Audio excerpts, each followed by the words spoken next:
Hello and welcome to the Just Interesting podcast, number 112. That's the episode, by the way, not just the 112th interesting podcast.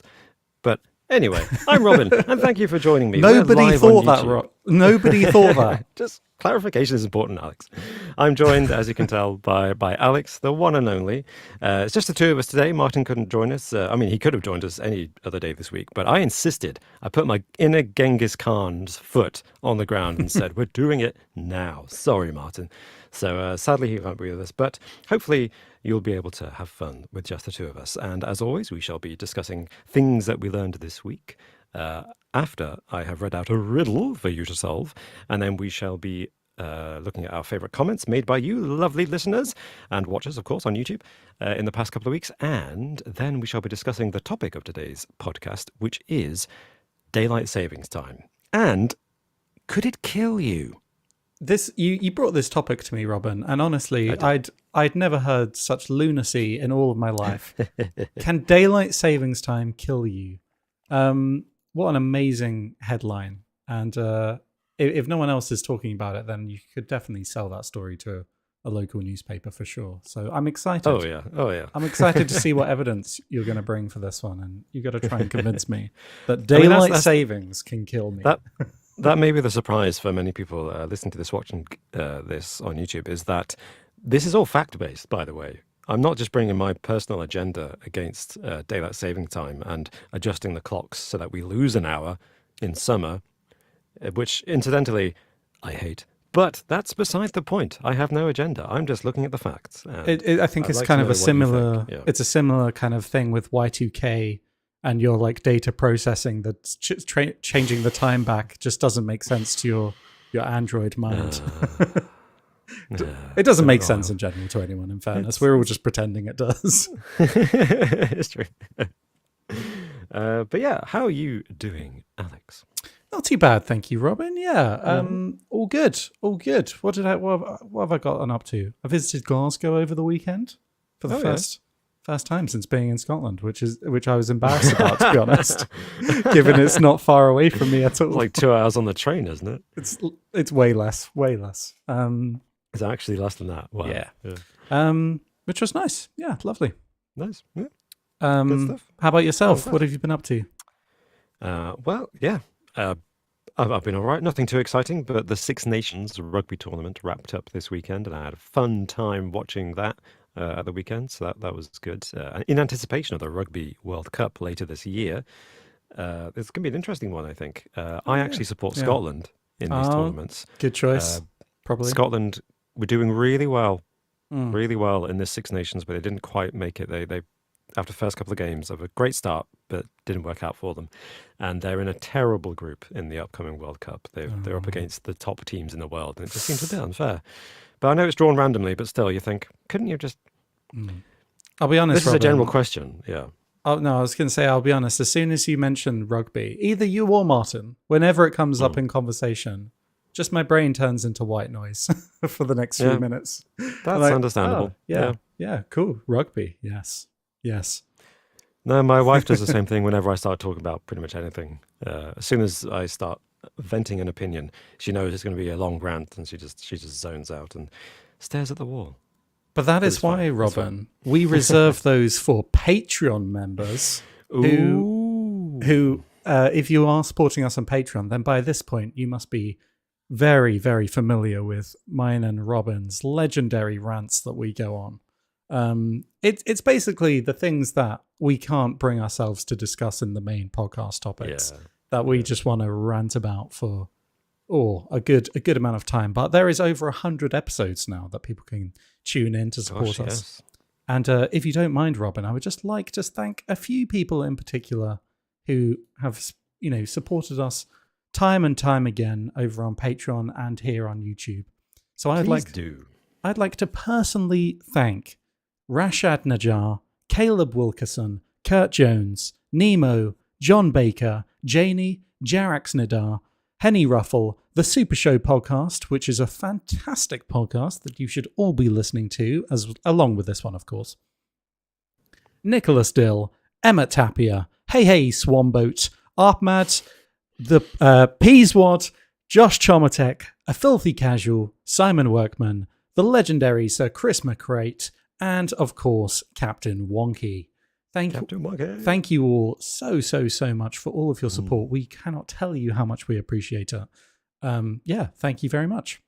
And also, I'd just like to thank everyone in the YouTube comments for tuning in with us right now. We've got some absolute... just about to do exactly the same thing. Great minds think alike.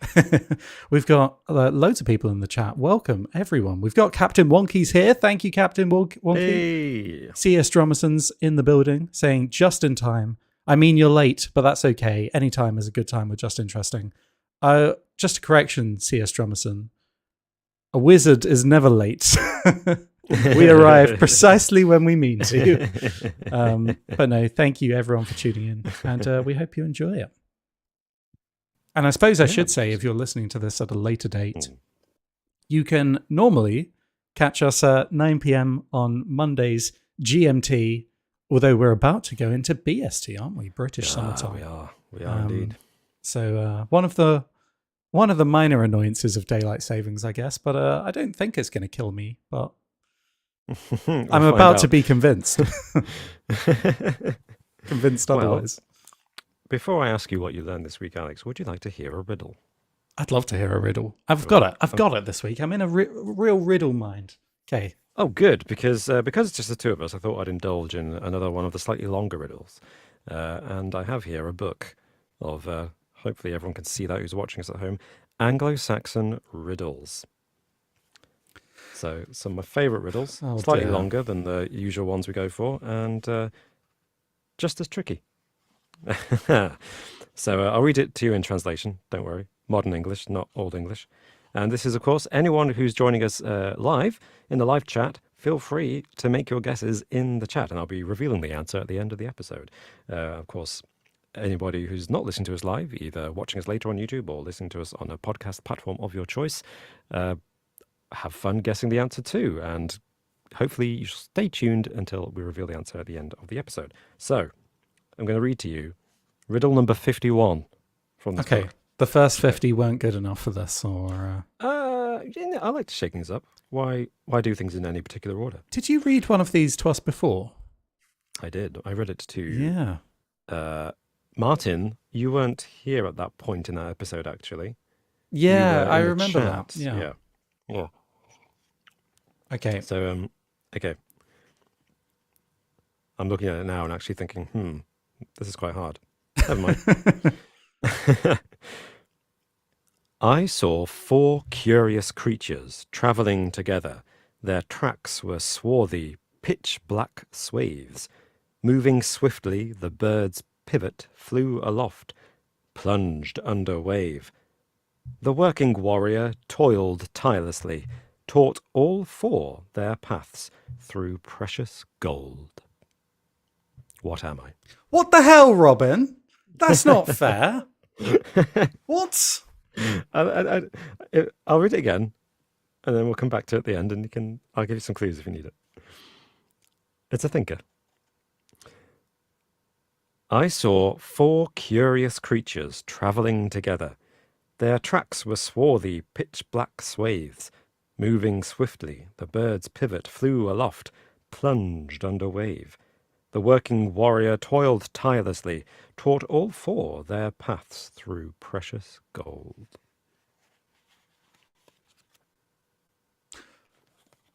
What on earth? I don't know what to do with that. Is this your way of ruining the riddle section by just making impossible riddles? Not intentionally. Not intentionally. But I'll give you... I like, because some people some people are commenting and they're kind of already getting this is an Anglo-Saxon riddle, so this is from around 100 years ago. So think about technology back then. Try not to think in the... This is like, when people say, "Oh, all modern music is rubbish. I only like 60s, 70s music. I was born in the wrong generation." This is you, but with riddles. I only like Anglo-Saxon riddles. After that, it gets a bit too poppy for my liking. a bit too mainstream. I'm afraid I am that person. I am that hipster, that Anglo-Saxon hipster. That's me. Oh my You're gosh. a hipster for riddles, yeah. Well, riddle me this. What did you learn this week? So, okay, what I learned this week, and I'm actually kind of relieved to find out that this is a thing and not just something that I'm a bit insane with. So, Okay. do you ever, you know, this is a common thing. So you see an animal, like a cute puppy or a cute kitten or a cute little lamb or something, and you're like, oh my gosh, that's so cute. I just want to smush its little face. I just want to smother it to death. It's so cute. You ever get like that? You know, where I don't something's think in those words, so but cute, I know and you're like, something's oh so my cute. god, Yeah, I want to. it's so cute. I just want to like wrap yourself squeeze you to around it. death. Yeah. You know, I just want to kick Again, you the and death. drop you off a bridge or something. You know. What? No. What? Well, it's a Alex, thing. Are you all right? It's a it's a thing. We have apparently an evolutionary thing where we want to squeeze cute things, and this is apparently possibly thought to be an evolutionary trait that we have. It's called cute aggression. And it's the urge to squeeze cute animals or babies. And apparently this is the brain's coping mechanism to temper the onslaught of positive feelings. So, Really? well, I guess this isn't proven, but it's kind of thought that this is where this feeling comes from. Possibly, from an evolutionary point of view, if you're finding something so cute, then you are incapacitated by its cuteness. And so you'll be unable to take care of it because you're so like preoccupied with going like, oh, it's so cute. So your brain just tosses in a tiny little aggressive thing. It's like, oh, maybe you should squeeze it. And then that just like jolts you out of it. And you're like, oh, I should feed the baby. Do you know what I mean? Is that making any sense? It does not. I'm now questioning if I ever have these urges. Well, if you don't have these urges, then that means that you don't have any kind of parental, evolutionary mindsets. And so actually you're the baddie, not me, for wanting to squeeze a cute animal. That's why I don't have a family. And it's a good thing, apparently. That is fascinating. So I still wonder though. I mean, how do you empirically prove that though? That yeah, sounds a little exactly. bit like speculation. I don't.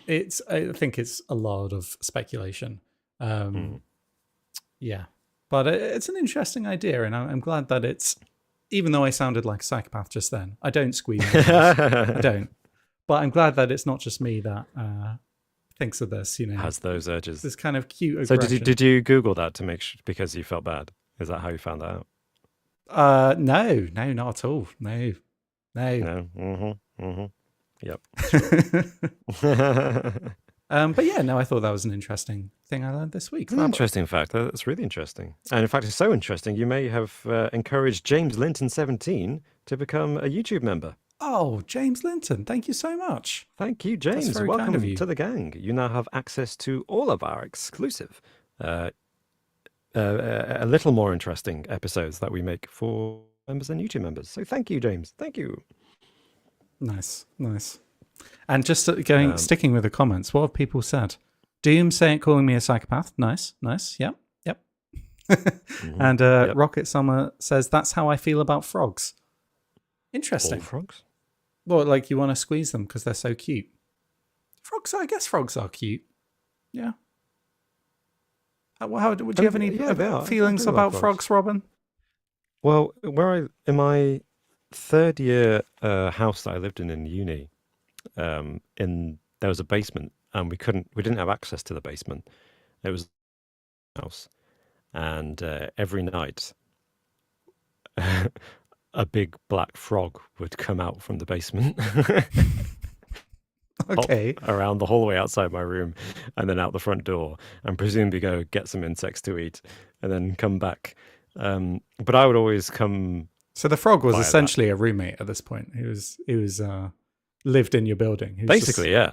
But it was very well camouflaged, and I probably walked past it many times before I finally noticed it, because I noticed at the time that it did a frog leap in front of my foot just as I was about to put my foot down and squash the darn thing. So I was very uncomfortable going home at night, which is it's Britain, so that's a big portion of the academic year is in the winter months, and you're coming back in the dark, and I know that there's this frog there somewhere, and I didn't want to kill it, but I think it survived. Cool. Did it have I like wonder where it red is now. eyes? What's the lifespan of a frog? Is it a demonic no, I frog? don't think so. It wasn't, not to my knowledge. It might have been. But I should have been afraid because, it was literally, the basement door was opposite my bedroom door because I was on the ground floor. So it could have slipped under my door during the night. And goodness knows what it did to me. Well, Goodness knows. explains those dreams, doesn't it? Oh, they're not dreams, they're memories. No. Let's moving on from that. I did not learn anything nearly as interesting as what you just revealed, Alex, because mine was a thought brought up by a question somebody asked a friend of mine that I met up with the other day, and they were talking about hand dryers, and they were wondering whether they're hygienic. So I looked it up. Oh God, this is gonna. I almost don't even want to know. No, you don't really. This is like peeling back the curtain, seeing what's under the stone. I don't really. I know it's not going to be good. Go on then. Right, so before I reveal the truth about hand dryers, Alex, are you, if you have an option of hand towel or hand dryer in a public toilet, which do you go for? I mean, I go for the hand dryer because I feel like I don't want to waste paper. Is my thinking? Yeah, that's my thinking too. Yeah. Yeah. Okay. Good. Yeah. But tell me that that's a bad thing. Well, I think it's arguably a kind of false economy in the sense that the energy usage required for hand dryers actually kind of outweighs the pulpy paper towel, the ecological cost of that. But it's debatable. People actually don't know, particularly with hand dryers. So here's one fact: hand dryers these days, they're usually made and they pump cold air through. Right. Yeah. Because you don't need hot air, you just need cold air. Because the water will evaporate into the air because there's less moisture in the air that's coming out of the hand dryer, not because it's of the temperature of the air. So actually, hand dryers will be more eco-friendly if they keep making them with cold air, which is what they're currently doing. And even if it's pumping out cold air, when you put your wet hands under the hand dryer, it will still feel warm.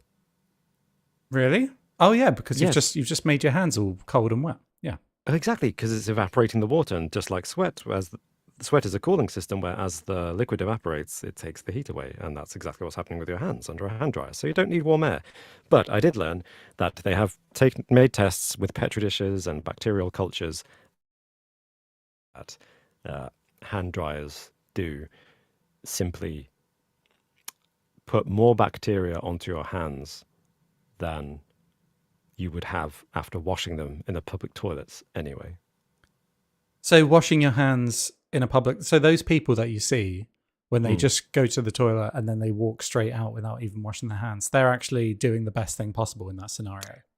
Arguably.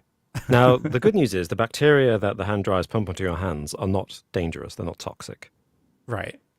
Yeah, I mean, that would really be a bad for scandal, you. wouldn't it? That would be... Yeah, I think we'd know about it. More people would have had very problems. problematic if that was. So that's the good news. But the bad news is that, yes, bacterial cultures do spread and grow if you use a hand dryer. And sadly, even though the bacteria aren't toxic, as you can imagine, the bacteria you find in a public toilets aren't really the kind of ones that you're meant to have on your hands. So they're not dangerous, but they're not ideal. What about those like Dyson air blades? Those ones that go so quickly. Surely, are they any better? There's no bacteria left on your hands after that. Surely it's just like gets rid of them all.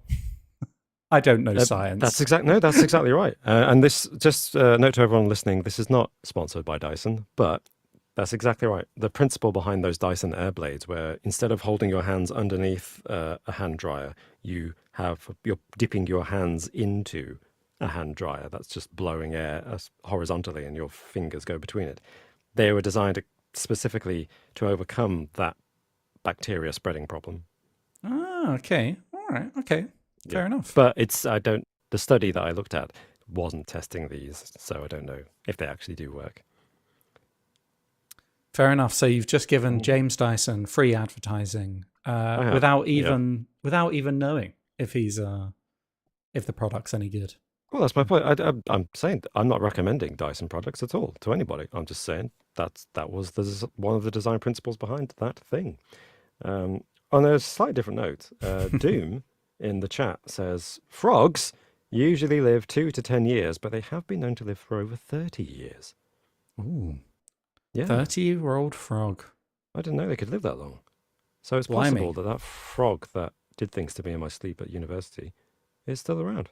What about that? Though there are those frogs that can be like cryogenically frozen, or Really? not even cryogenically frozen. They just freeze, and they like you can freeze them in like a block of ice, and then they I did just not know that. thaw out, and then their heart starts beating again, and they Really? come back.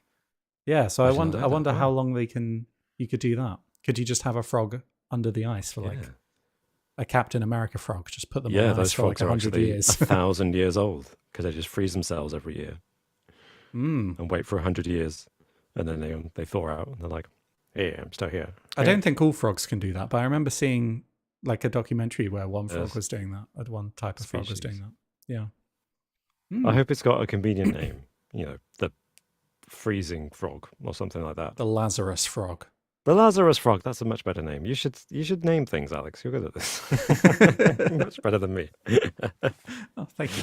It doesn't quite Alright. work though, because it's not de-aging. It's just freezing itself. Yeah, Doesn't but quite work. yeah. Hey, I wouldn't mind preserving myself a little bit longer. Would you? So you saying that you would put yourself if you had one of those Futurama cryogenic tanks? Would you do that? Do you think? Like if that was an option, like freeze yourself to go some point in the future, but you just kind of snap your fingers and you're like you wake up in like 30 years or so. Would you do it? Do you think? Yeah. How far into the future would you go? It's a good Because it's question. also a bit of a risk as well, because you don't know what's going to Absolutely, happen. yeah. Well, that's the only reason I wouldn't do it. Like, there's all those companies in America that have cryogenically or cryonically frozen hundreds of wealthy people who've been willing to pay, was it $30 to $100,000 for the service, and they did it before the technology existed to wake them up. Well, the technology So- to wake them up is still not here. No, yeah, exactly. But Oh, right, but what I mean is, they've admitted that the earliest people they've frozen can't be woken up because the way they were frozen is like actively bad for what the processes they've coming up with to wake Yeah, people yeah. up. Like, don't work with the early methods of freezing people. So it's kind of like, oh, you just gave away your money for nothing. But I mean, it's also so- kind of like, I don't know, maybe, who knows what is possible in the future? Maybe in the future, just from a DNA sample, they can recreate that person. Like, I don't know. That's There's true, yeah. any way Yeah. that they can justify that. Yeah, if you froze yourself for sufficiently long length of time, could you wake up in an era where they can not only clone you but also transfer your consciousness into this new clone body? And I mean, then you that's- could be like, Yeah, that's a pretty Oh. key difference, isn't it? Because that's like the difference between copy and pasting something and Yeah. you actually being in it. You know, I don't care if there's a clone of me out there. It's not me. You know what I mean? Like that would just annoy me oh, okay, yeah, because my consciousness is still here. I'm Yeah. not existing in that clone that's been created from my DNA. I think we Because might they have don't gone have your memory. off topic here a little bit, Robin. We're in danger of talking about something more interesting than actually what we've planned to talk about. maybe that could be a Patreon topic or a topic for another time. yeah. I'm sure we have spoken about cryogenics before. Yeah, and cloning has come up. Perhaps, maybe not on this podcast. Perhaps on the podcast for the channel that should not be named. We shall have to double check. Go through our back catalogue of 112 episodes because, quite honestly, I've forgotten a lot of the things we've discussed. Yeah. We're dangerously close to that era where when we do a quiz, we'll just be using the same quizzes, and everyone listening will be like, "We've heard this before," but the three of us will be like, "No idea." Okay, can't remember. I mean, the same questions have definitely come up before. I think but, I think they that's might have done. unavoidable at this point. All right then. Well, shall we actually ask or address some of the comments that we may have come across in the Absolutely. last couple of weeks from previous podcasts? Anyone that you'd like to call out and call out? Yeah. Is what I would say. Give a shout out to. Call out. Put them on their place, yeah. That's not what I meant. I'd like to shout out Chris Meadley, who commented on our Dick Turpin video. And with a bit of a blast from the past, he says, I love the Highgate Vampire video you guys did on your last channel. Awesome content. First of all, thank you. Yeah, we were really proud of the Dick Turpin video, and part 2 is coming up any day now. So make sure you hit the notification bell so you get alerted when that drops. But yeah, no, the Highgate Vampire video, I don't know how many people in the comments saw that, but that was one of my favorites, I think. That was a really fun, I really enjoyed interesting that one. day out. Yeah, no, that was good. I And think it's that was sad one of the that very final videos we did, wasn't it? Yeah, and it's a shame that we can't show that to people anymore. Yeah, huge shame. Yeah. It was interesting because I remember, because it was Highgate Vampire, we went to Highgate Cemetery, which is wonderfully gothic, and we went, I think, in October, didn't we? I think it was later on in the year, with the express intention. Maybe it wasn't October. It was quite late in the year because it went up at Halloween, and we edited it in just a couple of weeks. So I think it was so hot, wasn't it? Exactly. So we deliberately went at a time of year where we thought, oh, it's going to be cold and foggy and it's going to look all gothic and creepy. And it was like the hottest day of the year. It was in the 30 degrees. And there we were lugging around all this camera equipment and microphones. And it was just horrible, horrible day. Oh, man. I mean, lovely day if you were sunbathing, but not for us when we were doing all of that. Because Highgate Cemetery is on a hill, and there was a lot of trudging uphill in the hot weather with equipment. Anyway, thanks for that comment. That's a great comment. Yeah. I've got a comment on... last week we didn't do a podcast. This podcast was postponed just because we couldn't get together. And so we put up a YouTube comment in the community feed. Yeah, thank you. Just to let people know that we wouldn't be doing it. But Cat Jab commented in response. I jokingly said, we'll be doing it soon, but it's postponed from today. Sobriety not guaranteed. And then Cat Jab said, sobriety not guaranteed. If they show up, this should be a fun one. And then we didn't show up because we had to present until this week. So yeah, that's how fun it was, Cat Jab. But what we did do instead was a Twitch stream. So it's been a while, but we do have a Twitch, twitch.tv/just_interesting. Please do feel free to head over there and follow us. I think we're 10 subscribers off our next milestone, according to Twitch. So do feel free to go over to Twitch and follow us. We'll be doing live streams. We've done a bunch already, and we upload them onto another channel called Just Games, which we just put all our Twitch streams up there, so that if people want to watch them after the fact, because they only go up on Twitch for about 2 weeks and then they get taken down. I think that's the first time we've ever mentioned that second channel. Oh, sorry, did I let the cat out of the bag? So not have mentioned it. No, please do. That's absolutely fine. It's just a place for them to live, really, those streams, because they get deleted from Twitch, sadly. Yeah, it's a shame. Twitch automatically deletes them. So yeah, please do head over to Twitch, and when we do a live stream, you'll get notification. You can join us in a live chat like the good people now on a live podcast. And speaking of the live podcast, Lashane asks, is this live? No, it is not. Is live. And they say aloha from Hawaii. Oh wow, lucky Hawaii. Nice. I bet that's nice. Amazing. I've never been, but I would love to go to Hawaii. Yeah, it looks amazing. Would you catch a wave? I'd catch a gnarly wave. Yeah on your surfboard. Hello, fellow kids. Oh, dear. Yeah. Well, Hawaii, you know what? Hawaii is in a different time zone, Alex. I smell a segue. Yeah, I know. So do I. But they do have daylight saving times, just like the rest of the United States. So, shall we discuss the main topic? Let's.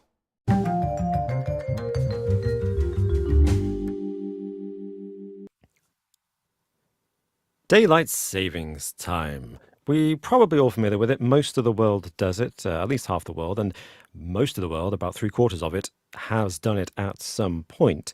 A lot of countries are now switching to a slightly different system, but we'll discuss that towards the end. But just in case you're unfamiliar with the concept of daylight savings time, it's the idea that instead of having our clocks run on exactly the same time or a day of the year, we account for the fact that seasons change and that at some parts of the year there's more daylight than others because it's our summer and we get more sunlight by moving the clocks around. And in a few days' time, the UK and the rest of Europe will be moving our clocks forward. So we'll be losing an hour, and we'll be doing that to take advantage of the additional daylight that we get in spring and summer. And then in October, we'll be moving our clocks back an hour to account for the fact that it's winter and there's less daylight and we'll have more darkness. As it happens, all of global time, pretty much, is based on Greenwich Mean Time. Greenwich is a place in London, in the south of England, and back in, I think, It's 1780. lovely. It's a lovely place. It's a very nice place, and they have the meridian there. They have a line in the ground, which is the meridian line where time starts, rather the measurement of time starts, and that's Greenwich Mean Time, and that's British Winter Time. That's what we're in right now. As we stream this episode live, we are in Greenwich Mean Time. That's our winter time. And in a week, we'll be going to British Summer Time, which is our daylight savings time. And the US does it. The rest of Europe does it. Parts of North Africa do it. Russia used to do it. Australia. Some places in Australia do it, but not everywhere. They're a bit weird. Wow, that's so confusing. That's so unnecessarily confusing. I know. But it's a useful thing that has only actually started relatively recently. So in Britain, we only started doing it in 1916. So it's only just over 100 years that we've been doing it in Britain. They decided to bring it in like during World War One. They thought that was a good time to do it. Was it due to anything going on in World War One? Was that part of it, or exactly? So actually, a big campaign started in about 1908, kicked off by a man from Kent called William Willits. Who did you just make that name up? I didn't actually. That was his real name. That sounded like you made it up. William. Willits. Yeah, I just made it up. I have to admit, I paused because I was like, his name's William Willits, and I thought, no, it can't be. So I was just checking my notes, and yes, it is William Willits. And he was a businessman, and he liked to play golf in the evenings, and he was annoyed at how in the evenings he would lose golf time because darkness would creep in, and he would get up super early in the morning, and he would go through the local towns, and he'd notice that on a summer's day, it would be bright sunshine, and people were still in their houses, in their bedrooms, asleep. What are they doing? Wasting precious hours. So he suggested moving the clocks forward in the summer and the spring, and then moving them back again in the winter to take advantage of daytime. Because people, by that point in British society, they had stopped doing what people had done for thousands and thousands and hundreds of thousands of years, which is waking up with the dawn and going to bed with the dusk. They were on industrial time. We had jobs, we had factories, we had deliveries, we had trains, we had all kinds of things that needed to be on time.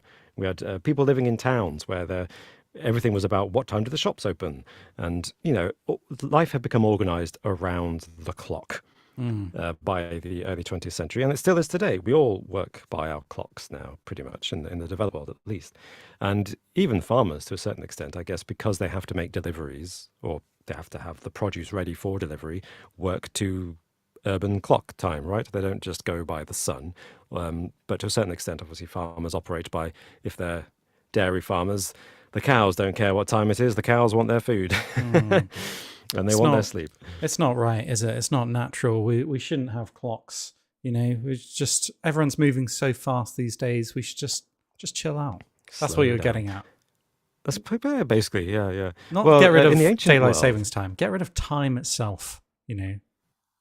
That's humans have always measured time as far back as we can tell, because in the ancient world they measured each day as having 12 hours. Wow. We were smart, weren't we? They were smart. But all they would do was measure the daytime, like as in the sunlight hours. They weren't interested in the nighttime. They were interested in the daylight. And they would change the length of an hour according to the season. So you'd have a 12-hour day regardless of whether you're in summer or winter, Whereas now we appreciate that there's only, 6 hours of daylight in winter, and there's more like 14 hours of daylight in the summer. But in ancient times, it's just, it's 12 hours. And in winter, your hour would be much shorter. So that you'd still have 12 of them in a day. Okay, anyway, so they're not that smart. They messed up big time. I feel like winter must have been a bit more stressful for them. Why are the days half as long? I've got an hour.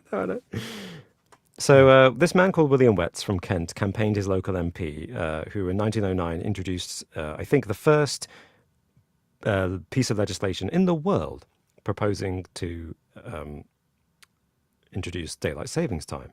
But it didn't pass. No one was interested. Everyone thought, that's a bit pointless. But by 1916, this idea was gaining some ground because we were deep in World War One. It was total war. Resources were scarce. And with wintertime, you have people doing more in darker hours, which means they have to burn lamps, have fires going to keep them warm, and energy expenses were huge in World War One. And a lot of that stuff was hard to come by and needed to go to the soldiers on the front line. So to save on the costs of all these candles, of all these oil lamps, these gas lamps, and extra coal and wood for the fires, they thought, let's just introduce daylight savings time and we can save on burning fuel in the wintertime and the summertime especially. And that's how it started. And it kind of stuck. And in fact, in World War II, we introduced double time, where we set the clocks forward 2 hours to save extra time. Catjab said, didn't we set the clocks forward something like 4 hours ahead during World War II to confuse the Germans? And I've never heard that before, but... Oh, I've not heard that. That would be amazing. 2 hours ahead. 2 hours ahead, wow. Yeah, but that was not to confuse the Germans. That was just to preserve fuel. But maybe that was something else, Catjab, another secret operation. I can imagine any coded message was probably scramble the times, right? Yeah. Oh, Catchab says they just looked it up. It was 2 hours. Still? Okay, fair enough. Yeah. But I should say, although Britain was the first country to introduce a piece of legislation to introduce daylight savings time, the Germans were the first to actually do it in World War One. They realized it was a smart idea. And then I guess the Allies were like, the Germans are doing it. We should probably do it too. And that's how it all happened. And so in Europe, it's been a thing ever since, and America adopted it later. So we have the Germans to blame for this, is what we're saying. Arguably. We actually have a man from Kent. Although I think the very first person to ever propose what is considered modern daylight savings time is a man from New Zealand, whose name was George Hudson, in 1895. I swear, Robin, if you just said Georgeson, I would have been very suspicious of these names. Yeah, William Willitson, George Georgeson, no, George Hudson. So this is that's a very incoherent, potted history of daylight savings time and where it came from, and why we have it. But I want to know, before I go into the consequences of daylight savings time, where do you stand on it, Alex? Are you pro summertime or do you prefer wintertime? I mean, it's one of those where you're kind of sacrificing, like, there are some good parts of it and some bad parts of it. And it's one of those that, because it's always just how it's been for me, there's almost some hesitation of getting rid of it, right? But like, right, yeah. Because what would it be like if we got rid of it? But I don't really have a strong opinion on it. It's always a bit annoying, yeah. As Funky Monkey says in the chat, going to work during the night and getting out at night kind of sucks about winter. My idea, Robin, would be we adopt a hibernation approach. We look to nature, like bears, and during the winter, we just kind of... it's kind of like what they did as ancient humans, like they say the 12 hours in the day is actually just like half the time. We just work for half as long in the winter time and then make up for it in the summer. That's what I would do. So shorter days, we don't have to work as long because it's miserable and horrible time of year. Can we do that? Can we make that happen? Yeah, I'm sure. Easy to implement that. Okay. Right after 4-day working weeks. I would say no strong opinions. I could be swayed either way. All right. So, well, I'd like to know what you think once I've hit you with some facts, Okay. because studies have been conducted into the effects of daylight savings time, and in particular, what happens in the week after you adjust the clocks. And speaking broadly, summarizing all the data in one simple sentence, in winter, when we put the clocks back and we get that extra hour of sleep, Yeah. there are no adverse effects. Mm. In summer, when we put the clocks forward and we lose some sleep, wait for it, there's an 18.7% increase in adverse medical events related to human error in the week after putting the clocks forward. There's Wow, a that's six, insane. yeah, What? there's So a 6% 20% increase. increase. Get rid of it. Why Yeah. are we doing this? This is I haven't even stupid. finished, man. I haven't finished. There's a 6% increase in traffic fatalities. 6%, that's more than Yeah. negligible. Yep. Okay. And there's an increase in specific conditions, some of which are not fatal, but stress markers in human bodies go up Yeah. when we switch to summertime. Cardiac conditions and potential for stroke increase. What? Really? Yep. Yeah. Uh, actually true. And there's one more thing just to be aware of. If I can find it. Oh yeah, people's moods are worse. So people report feeling just grumpier in the week after we put the clocks forward than they do when we put the clocks back. And the reason behind it, supposedly, is as simple as the fact that when we put the clocks back in winter, we get that extra sleep, and Yeah. everybody feels better about it. I mean, that's what I It's mean. that You simple. kind of Yeah. you sacrifice something for but then you have to pay it back later on. You as in you get that extra hour, but then you lose that extra hour later on. Mm. I mean, yeah, it's horrible. It's horrible when the clocks go forward. I'm not Yeah, I looking hate forward it. to it. No, I'm really, really not a fan. It also has an effect um, on children going to school.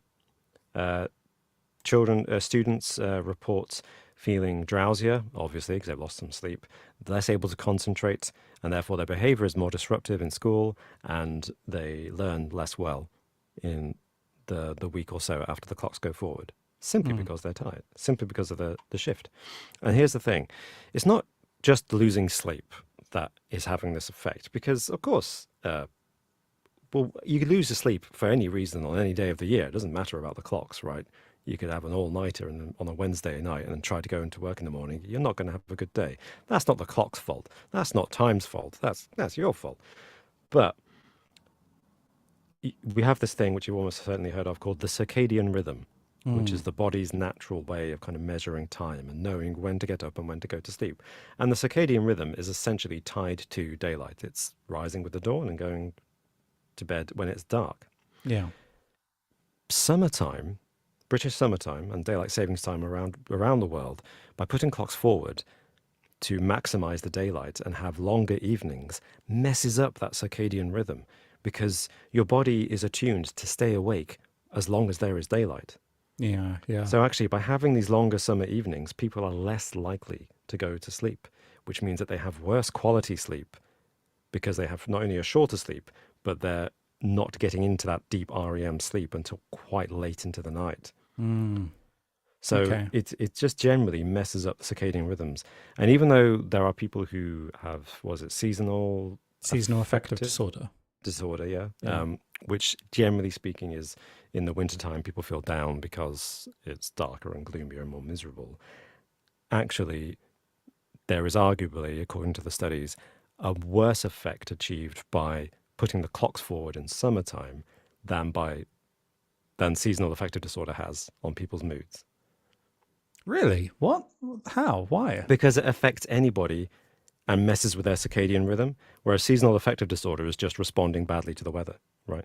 Not the weather, sorry, but it's like, I'm sad because it's darker and it's grayer and the weather's miserable, but it doesn't affect your circadian rhythm.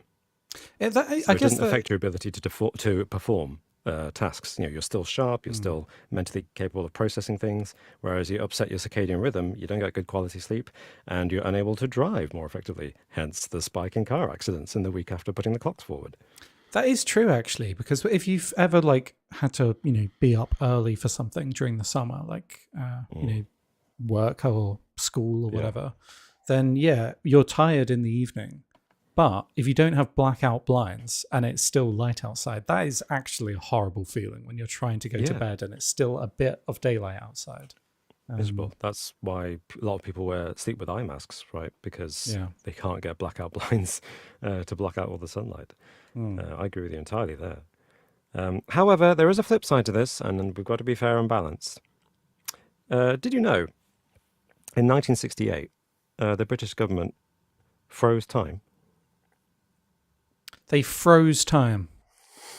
As in, they scrapped changing the clocks. Oh, okay. From 1968 to 1972, the British government and Britain as a whole did not change the clocks. Oh, wait. And everyone hated it. Yeah, they decided not to do it. But they kept it at British summertime. So they didn't go back to wintertime. They kept it with the clocks being an hour forward. And there were some interesting results. So the Royal Society for the Prevention of Accidents, which does exist, is arguing in favour of getting rid of changing the clocks, but keeping British summertime as our standard time. Because in this 4-year period when Britain stopped having wintertime and just kept summertime, road accidents went down by 2,700.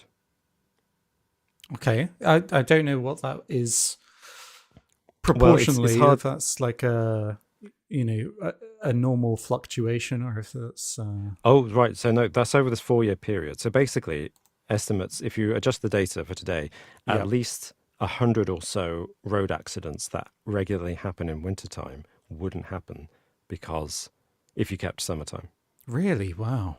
Okay. Yeah, because the change to wintertime, you have more dark hours, right? Yeah, So that's true. you have more accidents because particularly in the first few weeks after the change in the clocks, because people driving they've had better sleep, so they're more aware, but their normal route is suddenly in pitch darkness rather than visible light.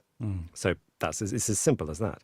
And this study, it had to be adjusted in 1989, the results of this study, because they were studying the raw data from 1968 to 1972, where there were 2,700 fewer accidents in winter when they kept British summertime. However, in 1967, the British government also introduced our first drunk driving laws. So it's possible that the reduction in accidents was to do with new laws cracking down on drink driving. I mean, I'm not going to lie. That sounds believable to me. Yeah. Are we seeing a correlation, but not necessarily a causation here? Well, they adjusted the data in 1989, and they think that there was still 2,300 fewer accidents attributable to keeping British summertime throughout winter instead of changing the clocks. So not many accidents were reduced just because of the drink driving laws. However, there were other things that they observed, such as there was a 0.6% reduction in energy bills over the winter months by keeping British summertime. There was a reduction in crime. Okay, yeah. Crime rates went down, although again, is that correlation not cause? Because crime rates fluctuate a lot, and there's often hard to pinpoint exactly why.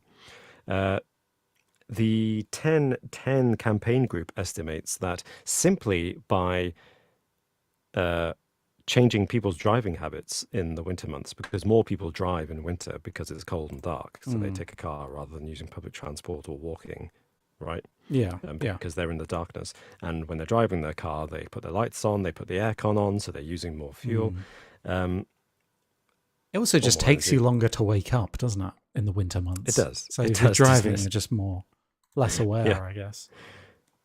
So the campaign group 1010 says that just through the reduction in car usage by keeping British summertime, they estimate it would reduce CO2 emissions by 500,000 tons a year. Wow. Okay. Yeah. Yeah, which is quite a big one, and that's just through cars. So arguably, it could make a big difference in household usage as well. Is this As I the said, flip side, Robin? Because this this is the doesn't flip sound side. this doesn't sound bad at all. This sounds like it's still in favor of it. Of keeping British summertime. Yeah. Yeah. Yeah, And not yeah, not get not and changing the getting. clocks, but keeping summertime. Yeah, Oh, rather okay. than Yeah. reverting to wintertime. This is what these stats are related to. And of course, they argue that because there's more daylight for recreation and sports activities, people can get more exercise, which is good for your health. Although obviously that's subjective. And there would absolutely be an estimated increase of £2 billion per year in revenue for the tourist industry. Because with more daylight, people go out and do more. It's fantastic. Yeah. Let's do it. Yeah, it sounds great. Except Oh.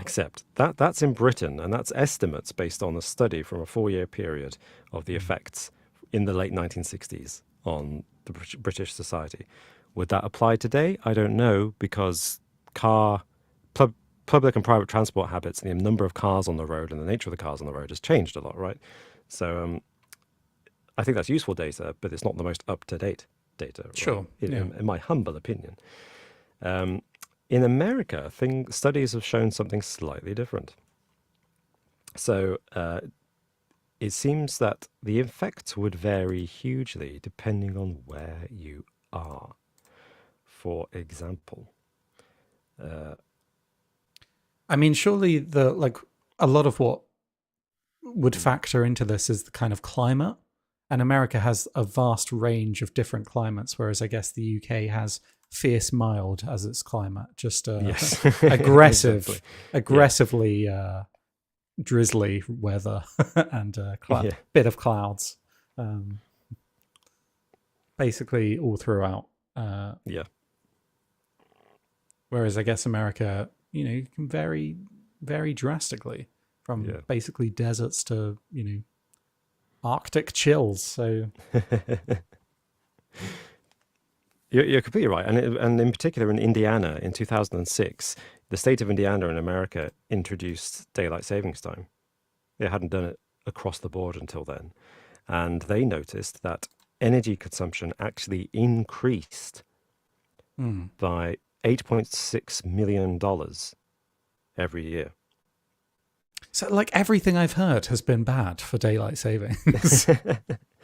And the reason for that was that because there were more hours in the day, whereas in Britain, the campaigners say, oh, more hours in the day mean people use less energy because they're outside doing more stuff. Right. Yeah. And they're walking in the daytime where it's nicer rather than driving in the cold night hours. In Indiana, the opposite happened, where people were awake more with the longer daylight hours, and they were just at home with their air conditioning on, and their TVs on, and their computers on. Oh, right. Yeah. Okay. So actually, in the 1960s in Britain, energy usage dipped with keeping British summertime, but actually in noughties America, daylight savings time increased people's energy consumption and therefore damaged the environment because 95% of their energy comes from coal fire plants, so it's fossil fuels, which is obviously a bad thing for the environment. Yeah, absolutely. Yeah. So I'm glad you said what you said because I think the weight of data kind of keeps going in a circle for me, but it seems to be coming right back round to summertime, British summertime, daylight savings time is not the best system and not the one that we should keep. Is there But an I'm alternative? biased. Is there like a different one apart from just keep the clocks? Is there a third way, basically? It seems like there's a third way. Is there a third way? Well, countries have done this. Like Russia abandoned daylight savings time some years ago and introduced a new standard time. I don't know how well that works, but I can't imagine it works brilliantly because Russia's got a huge number of... It's a huge country, right? As you said, like America. Six or seven time zones or something mental? Yeah, exactly. The equivalent of. Yeah. So whether that works for them, I don't know. I suspect it must have some messy ways of doing things. But at the same time, it seems appealing to say, let's just adopt one time zone for the whole world and just, just keep it. Let's not mess with the daylight savings time. But if we had one time zone for the whole world, then someone in Australia would be working during the night and sleeping during the day, and in Britain, vice versa. And obviously, you can't do that. So you've got to have different time zones. It's Yeah, a question of whether you adjust with the seasons, I suppose. Yeah. not having the time zones is, I think that's a different Yeah. thing entirely. That would be insane. But also it would work out well for us because surely we're Greenwich Mean Time, so Well, exactly. Yeah. we choose. So we've got the line in Greenwich, so that's ours. So Hopefully, but I don't know the way the UK is going these days. Well, Universal Coordinated Time, or UTC, Coordinated Universal Time, is Greenwich Mean Time. So you're right. I think we would have that advantage if we say, oh, we campaign and we don't say Greenwich Mean Time. We say UTC, Universal Coordinated Time. Yes. Which is actually Greenwich Mean Time, so we're okay. But of all the things the British Empire claimed as their own, that was their greatest conquering. Time itself. starts here. It's true. It's true. But in the EU, which we are no longer a member of, but back when we were a member, back in 2018, they did a survey and 4.6 million people responded to this survey. 80% of them said they wanted to scrap daylight savings time. And they wanted to keep just one standard time throughout the year. Yeah. And so the European Parliament voted that that's what they're going to do. In the European Union, they've passed the vote to say they will do it, make one standard time and no daylight savings time at all because of the bad effects they think it has. What they've said is that each country has to then choose which time they keep, whether they stay on summertime or stay on winter time. It's up to each individual country.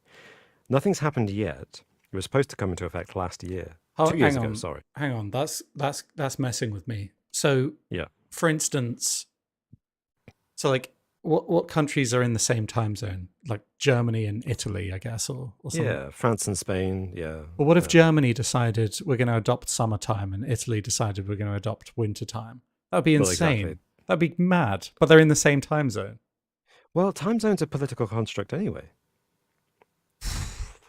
What is going on? Well, like you said, like Britain decided, we declared, Britain, we had Greenwich Mean Time, we said, this is time. Time in Greenwich is time, and everywhere else is X hours ahead or X hours behind British time. Yeah. And that's what we said. And everybody else, some people agreed with that and said, yeah, sure, we're 2 hours ahead of British time, we'll keep that. And other people say, particularly in Europe, an example is, I think the Czech Republic, for example, is an hour ahead of us. But Poland, is it? Or is it Slovenia or something? Anyway, a country adjacent to the Czech Republic is 2 hours ahead of us, even though geographically they're in the same place. Right, okay. Because for the British perspective, we're like, yeah, but you line up with each other and therefore you should have the same time zone. But politically, they're like, no, we'll have our own time. Thanks very much. Why should we obey yours? We're having our own time, and guess what? It's a good time. So exactly. And as you already pointed out, some countries are huge and they just go on, they stretch and stretch for endless eons into many time zones, and so they have to account for that. And America has several time zones to try to account for that, but I think each state has the right to choose which of its several time zones it follows. I don't think the states are bound to follow Pacific time or Eastern time or Central time. They get to choose. And it's a completely arbitrary thing, right? It's numbers to measure the passage of time. We could do what we like. Wow. Yeah. No. Yeah. That's true. But the point is, that's an aside. What I meant to dwell on was the fact that daylight savings time is something that the European Union has decided it doesn't want to bother with anymore. It's just not worth it. So they're going to get rid of it. The UK has left the EU, so we'll have to make we're stuck with that. Yeah. But the EU hasn't implemented it yet because I think the European High Commission have to agree to it, and they haven't approved it yet. And they haven't approved it yet because they're waiting for all the countries to decide which times they're going to stick to Right. Okay. before they. I think because they're wary of what you just pointed out, which is this could get messy. This could get it could get messy. Yeah. This could get messy pretty quickly. So the French, for instance, apparently, and this is a weird coincidence, I don't know why, but countries on the Mediterranean all seem to want to keep summertime hours, and the northern countries seem to prefer the winter hours. And I'm not really sure if there's a why that might be. It's just a weird coincidence. I think the Mediterranean countries might be under the impression that if they keep summertime, they'll get more beach weather. I don't really know. They're just like, yeah, summertime. That sounds great. Yeah, party Yeah, time. summertime's good, so let's just keep that in the winter, and then we'll have more sun, right? Is it just because like the northern countries, the winter hemisphere, we're just like we think of the winter months and we think, oh, extra hour in bed, even though that doesn't apply in this instance. But we just think, yeah, it's good when it goes back because then we get an extra hour sleep. It's quite possible. I mean, it would make sense just from a practical purpose, regardless of your position, to stick. If you're going to pick one time to stick with, start by keeping to the time where everyone feels refreshed and has had an extra hour of sleep, right? Yeah, Start your new society on a good foot where everyone feels like they've had a good sleep, as opposed to the one where everyone slept badly and is tired. That's my humble opinion. Yeah, There is one more thing I'd like to fact I'd like to discuss with you, Alex, and get your opinion on. Okay. I'll just have a quick look in the chat to see if anybody have got some. Well, Funky Monkey said that the US might be getting rid of daylight savings next year. Really, that soon? Apparently so. So it seems like. Well, that's the trend. Yeah, it seems like that is the trend. Fair enough. It's interesting because, like you, I grew up with it, so I never questioned it. And then when you start looking into it, you realize it was introduced just over 100 years ago.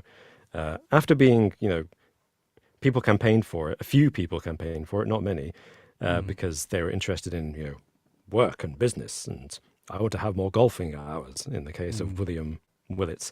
And then everyone else was like, no, what's wrong? It's fine. Time's fine. And then, of course, need meant that they had to introduce daylight savings time because of all the fuel problems they had during the world wars. But we don't have, I was about to say, we don't have fuel problems, but actually, we do. But they're a different kind of fuel problem. However, there is, can I interest you in breaking down the data? I mentioned in Britain experimented with keeping one time and not changing the clocks for 4 years, and they had all this road accident data.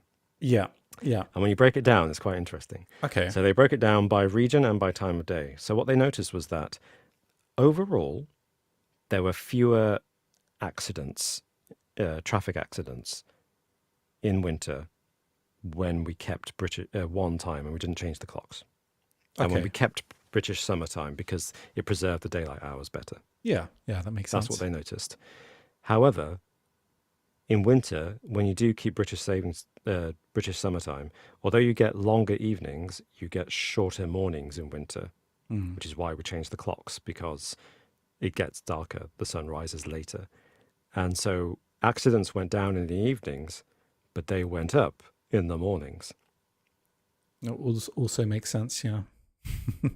Because it was dark in the mornings. But the number of accidents that were added in the mornings were vastly outnumbered by the number of accidents that didn't happen in the evenings. So it was a net gain.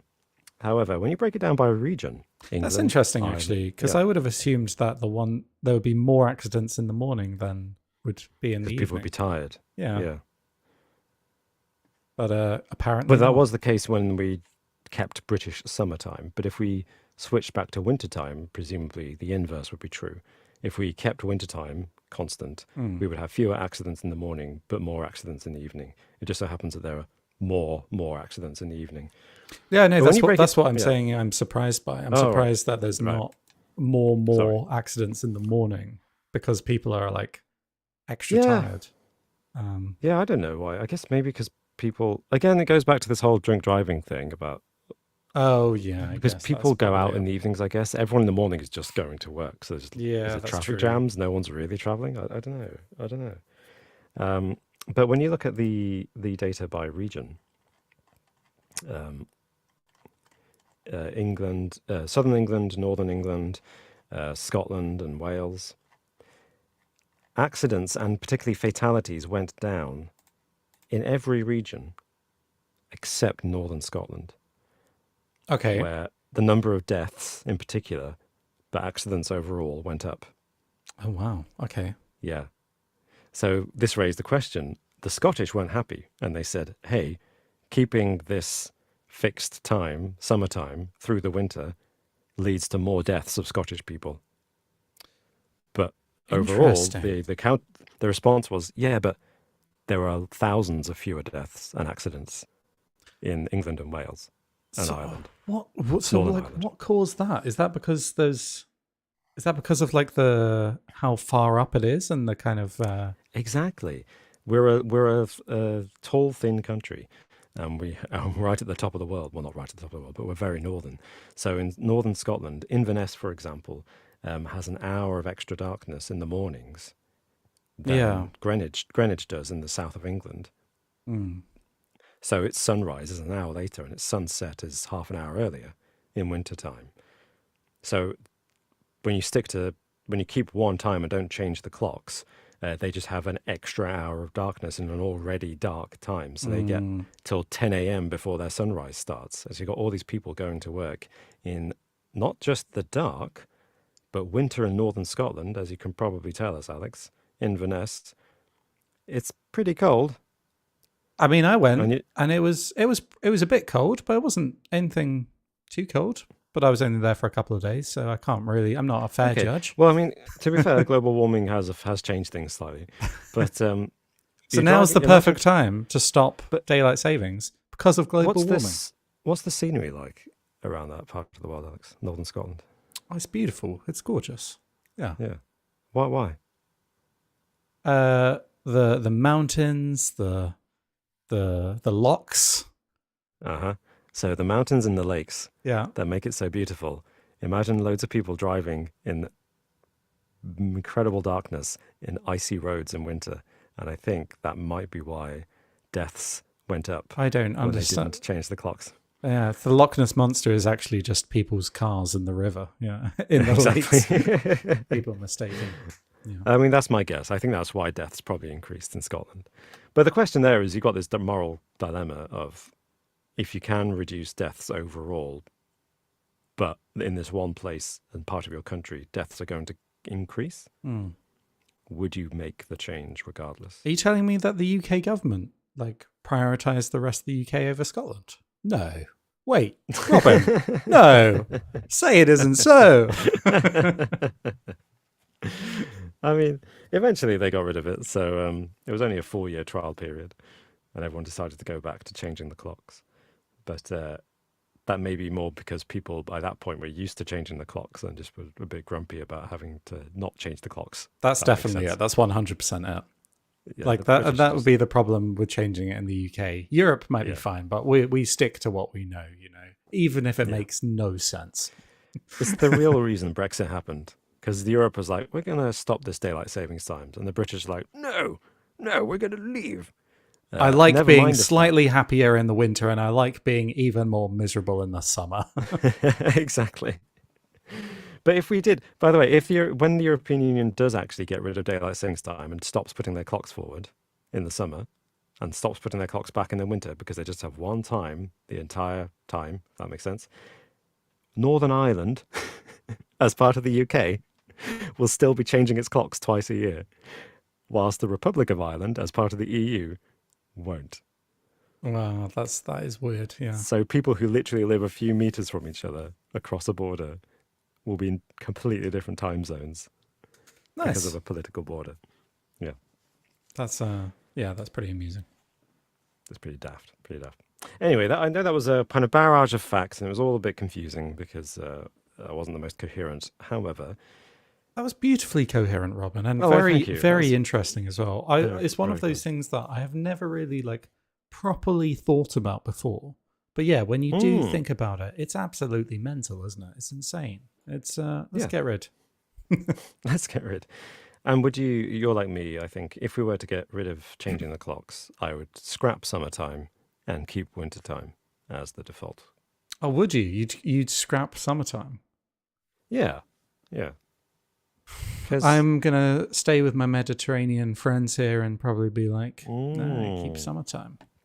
Really? But you'd want to get off on a good foot, would you? Like Yeah, get I'd that want to extra hour and start. start my new life feeling with an extra hour's sleep. And also, I hate summer. I get up with a blinding sun, give me a headache, and I go to bed with a blinding sun keeping me awake.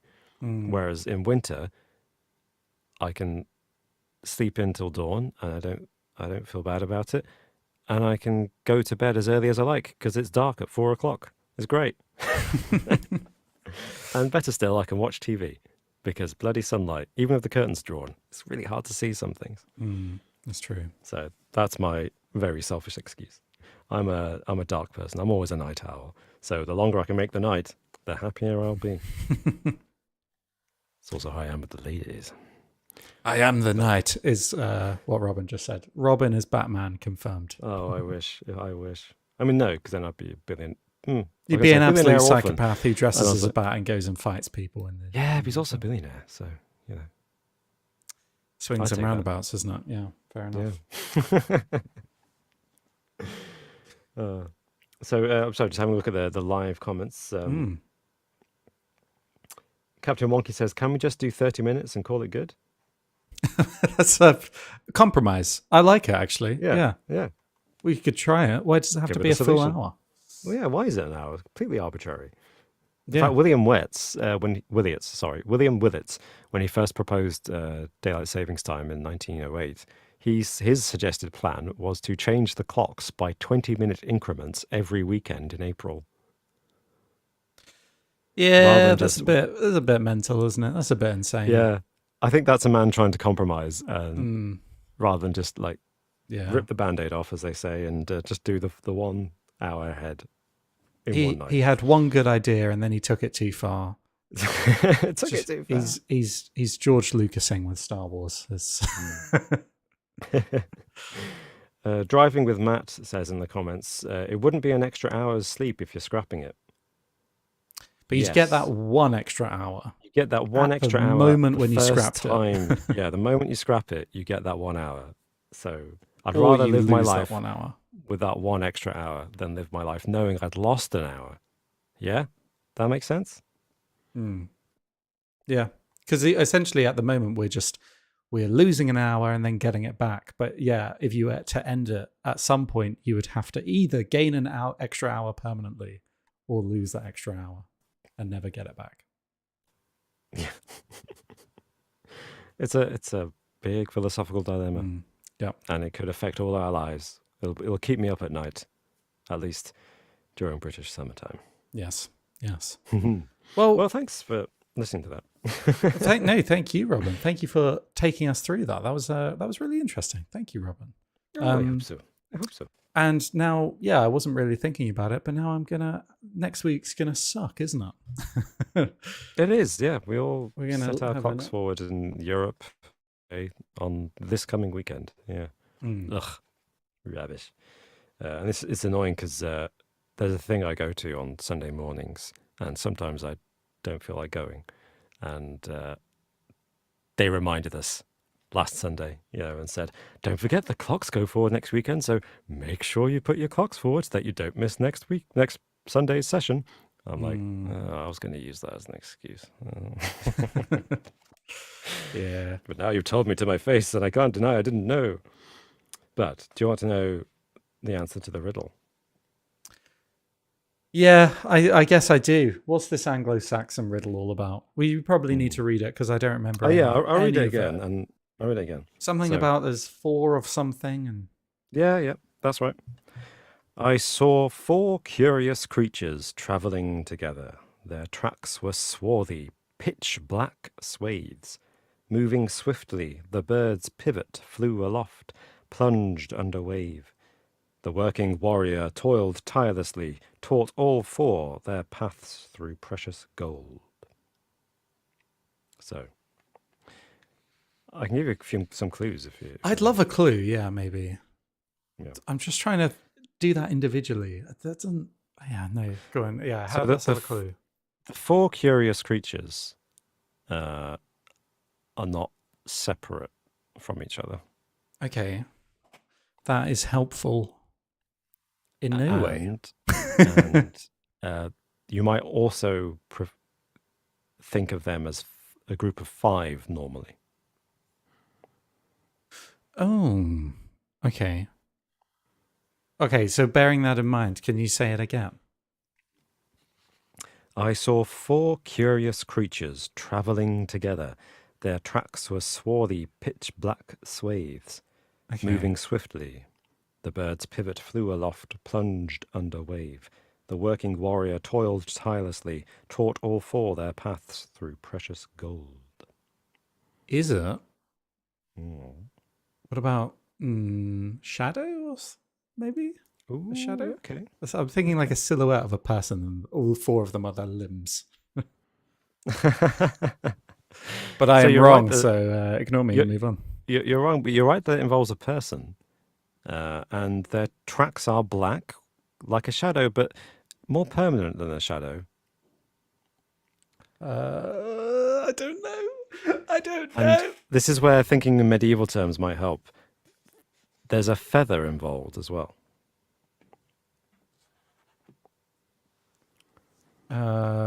Is this like ink, like writing, like a quill? Oh, Ink, yeah, yeah. yeah. A You would writer. be pretty much on the spot. It's a handwriting. Oh, okay. Okay, So yeah. the feathered thing is a quill. Birds. Yeah. Plunged under wave is it being dipped into the inkwell. Oh, yeah. Yeah. Okay. The 4 creatures are your fingers. For some, the Riddler for some reason didn't count the thumb. I don't know why. And then it is a bit tricky. It talks about tracing a path through gold, but paper, parchment, is kind of a golden color. Yeah. We think of paper as white now, but back then it's kind of a golden. It was way cooler shade. back then. Yeah. Yeah, much cooler back then. Yeah. So a few people came very close. It's a tricky one. I appreciate that it's a very tricky one. Captain Wonky guessed longboat, which is absolutely period appropriate. So good guess. Someone also, Driving with Matt, suggested the Jackson 5. No. But Doom got in there with a quill. So Jackson well done. 5. Yeah. Jackson 5. Yeah. Well done.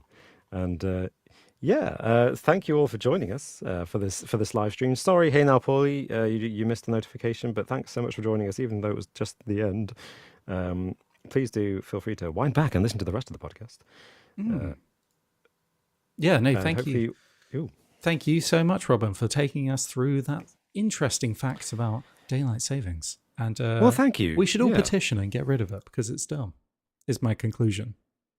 Yeah, I think the majority of surveys that have been taken have found people in favor of scrapping it. However, there was a scientist called, what's her name, Dr. Rachel something. Rachel's. Rachel's, yes, let's call her that.